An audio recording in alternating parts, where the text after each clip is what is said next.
It's that time of the year again, when all the movies you've never heard of make the prestigious Hall of Fame that is the Oscars. This award season has been a wild ride of shocks and surprises. Every category managed to squeeze a surprise or two, whether that be the Golden Globes, the Critics' Choice, the Guild Awards, or the BAFTAs. The last one especially. Seriously, BAFTA, what were you thinking this year? In fact, what are you thinking every year? Don't Look Up for Best Film? Wait a minute, it got Best Picture in other awards too? Don't forget to like and subscribe! We out here! Now, most of the movies you see get nominated throughout award season are more or less the same. It can get quite predictable and you think to yourself, why do I even watch this? When it's clear they're just going to give the award to Streep and Spielberg. Because they paid them off. But the Academy Awards do manage to find a way to go against the momentum of who you think is going to win. And that can sometimes end in something amazing like Parasite winning Best Picture, or it can be something like Green Book winning. Seriously, how did that happen? The Oscars really love movies about racial tension and driving cars. Overall, 2022 was a pretty decent year for films. There were some really original and creative stories being told. And then there were your typical biopics about a music icon that people really love, even though it did absolutely nothing to channel the mental state of the person with genuine depth or development. And substitute this with flashy over-the-top editing with no real substance behind any scene. Okay, I told myself I wouldn't get carried away here. This is a video celebrating the best movies of the year. I have to remain unbiased. Who are you? I am you. And you are me. Nope, I can't do it. What the heck am I even watching here? What the hell is even that? Animated feature saw Guillermo del Toro's Pinocchio win, and although it seemed like a no-brainer prediction, it was accompanied by a strong batch of nominations, including a Puss in Boots sequel that surprised many to the point that some actually preferred it over Pinocchio. And Marcel the Shell with Shoes On was another shrewd pick by the Academy. But the main thing is they chose the right Pinocchio. Or did they? Father, when can I leave to be on my own? I've got the whole world to see. Best Supporting Actor. There was really only one contender here, and I think that all the major awards leading up can agree with me. God damn it, BAFTAs, you had one job. Ke Huy Quan was the clear frontrunner for the biggest comeback performance you will ever see. He only comes in good movies, and no one could really argue about him winning. Now, trying to predict who would win Supporting Actress was one of the hardest things I've had to do in my life. It was by far the most unpredictable award this year. Everyone thought that Angela Bassett was going to sweep this after winning the Golden Globes and Critics' Choice. Even when the BAFTAs gave it to Carrie Condon for The Banshees of Inisherin, I was adamant that Bassett would still win. But then at SAG Awards, all hell broke loose when they gave the award to Jamie Lee Curtis for Everything Everywhere All at Once. Stephanie Hsu gave a better performance in my opinion, and she was in the same category. Surely they wouldn't give the Oscar to Curtis. I mean, it was a good performance, but to win it, I would say Hong Chau gave a far more powerful performance in The Whale. So who would they give it to? Who would be the one to come on top of this topsy-turvy back and forth five-way race? Oh no. No. Is this because of a likeable personality during the whole award season? Not because of a performance, right? She was fine in the movie, but to win? To win? I mean, that's asking to start World War III. Documentary feature went to Navalny and live action short went to An Irish Goodbye. So many people thought that Top Gun Maverick was the frontrunner to win Best Cinematography, but everyone was shocked to see it not appear as a nominee. They made some interesting choices, favouring the likes of Iñárritu's Bardo, because everyone knows the Academy loves long takes and long takes equals Oscars. Roger Deakins got a nomination for Empire Light because he's Roger Deakins, the GOAT of DOPs, but after All Quiet on the Western Front beat out Top Gun at the BAFTAs and was actually nominated for the Oscar, there was only going to be one winner, and surprise surprise it took home that golden statue. The Whale took home Best Makeup and Hairstyling, while Black Panther Wakanda Forever won Costume Design. I'm not sure why. If this won, then why didn't Avengers Endgame? That had a lot of costumes. Best International Feature.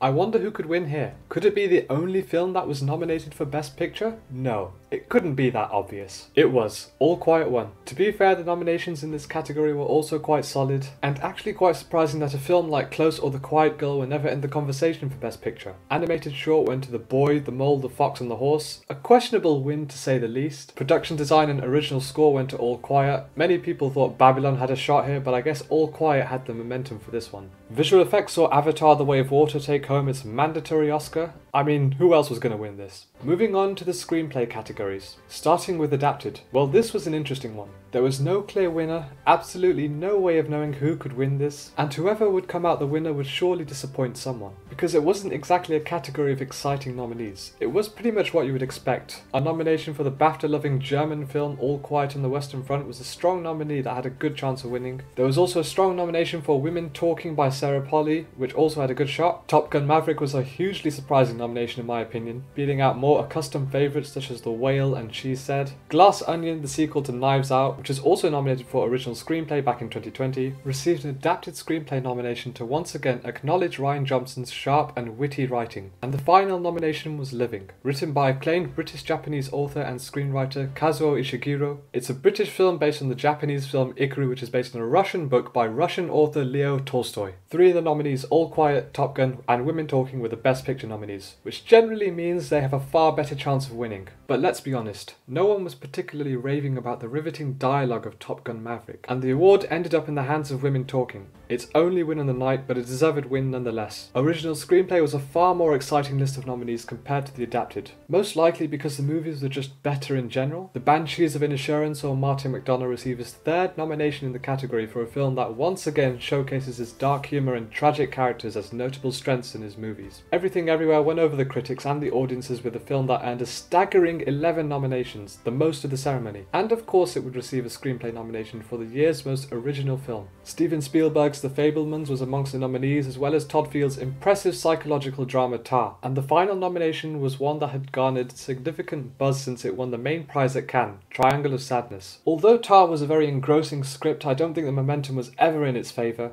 Triangle of Sadness could have had a fair shot. Just like Glass Onion, it's a movie that mocks the rich. But I think we all know who this award is going to. The Fabelmans, because Spielberg paid them. Alright, enough joking. The Banshees and Everything Everywhere were the obvious contenders to win this. But Everything Everywhere was kind of the darling movie of the year, and it was almost impossible to not give the award to them. Best Sound went to Top Gun Maverick because it was the loudest movie, and Original Song went to Naatu Naatu from RRR. Editing went to Everything Everywhere. I was surprised they didn't give it to Elvis, because according to the Academy, the best movie is the one with the most cuts, and Bohemian Rhapsody won for that reason. They must have finally learned that editing has more subtle techniques. Oh, that's why they won it. Yeah, that was a lot of cuts.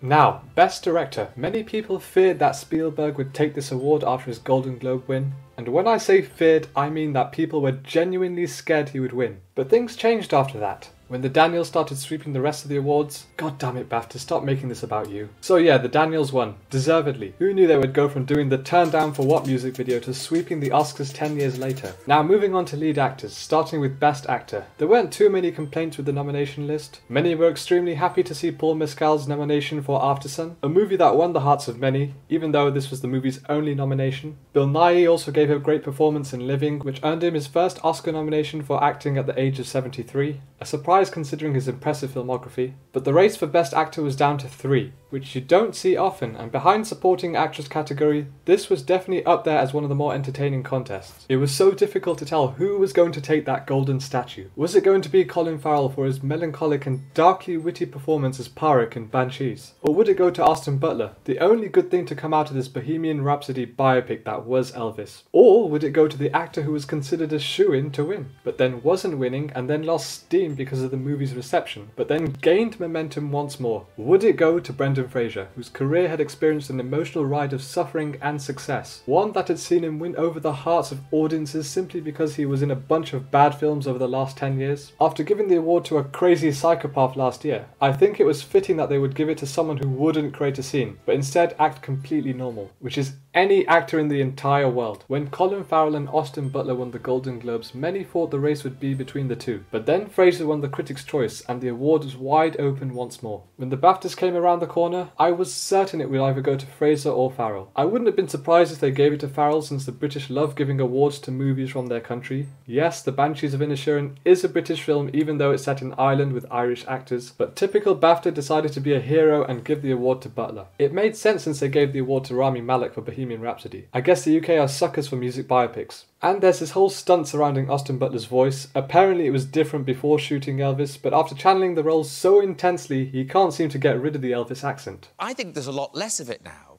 I'm glad you say that. I hear it all the time. What did you sound like before? Yeah. Well, like, I don't know. Madly different. Do you talk like that? He's full of shit!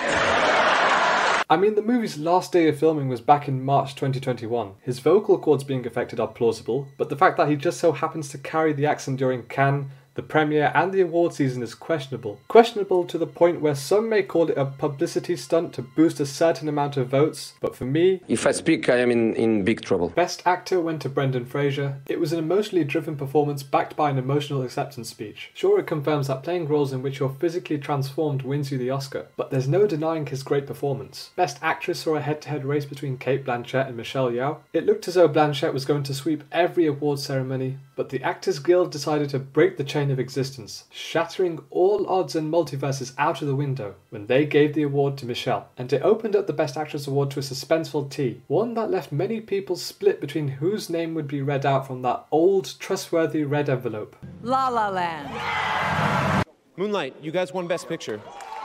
The other nominees saw Michelle Williams nominated for The Fabelmans, Ana de Armas for Blonde as Marilyn Monroe, which split many viewers surrounding her performance and the film. She may have looked the part of the blonde bombshell, but her accent was very in and out. Although she did have to do a lot of intense things in a movie that seemed like some surreal horror flick, made by a director who appears to have a weird fetish. And people have called out his direction for almost glorifying Monroe's traumatic experiences. But she got the nomination, which left one more space. Many thought it would go to Viola Davis for The Woman King, or Danielle Deadwyler for Till, which made sense if Williams and de Armas were nominated, that surely those two would have a spot. But there was only room for one. Who would earn this prestigious nomination? Neither of them. It was Andrea Riseborough for To Leslie, a controversial pick simply because it was campaigned for in an unusual manner. Rather than the film's distributor campaigning, it was instead the director who organised a celeb-backed campaign. They contacted friends of the industry to campaign for a performance. This process of campaigning is considered a violation of the Academy rules and led to a review concerning the legitimacy of the campaign. It was concluded that there were no reports of Riseborough herself being a part of any unsanctioned campaign, so her nomination was not rescinded. But it was a shame to see this pan out the way it did, because it undervalued the amazing performance that Riseborough gave. It also made me question how annoying campaigning is for a film. Why is this even a thing in the first place? Are the Academy so lazy to actually go out of their own way to see which film deserves which award? How is that fair to films with producers and executives who don't have as good connections as other producers? The Northman had great production design and great cinematography. Most movies have a for your consideration, but I believe that because it was released in spring of 2022 as opposed to fall, it wasn't acknowledged. And you could argue that films like Everything Everywhere and Get Out were released in springtime and got nominated, but both of those movies were universally acclaimed. The Northman wasn't. But that doesn't mean you should forget about the technical elements of the film, which The Northman did not disappoint in, and it got no recognition. But that's enough ranting about the Academy's biased system. The Best Actress category was a list of worthy nominees, but it looked as though only 2 of the 5 had a shot at winning it, and after many back and forth wins between Blanchett and Yeoh, with Blanchett probably edging the race, it was Michelle Yeoh who ended up receiving the Oscar, and in doing so she became the first woman of Asian descent to win Best Actress. So this was one for the history books. Ladies and gentlemen,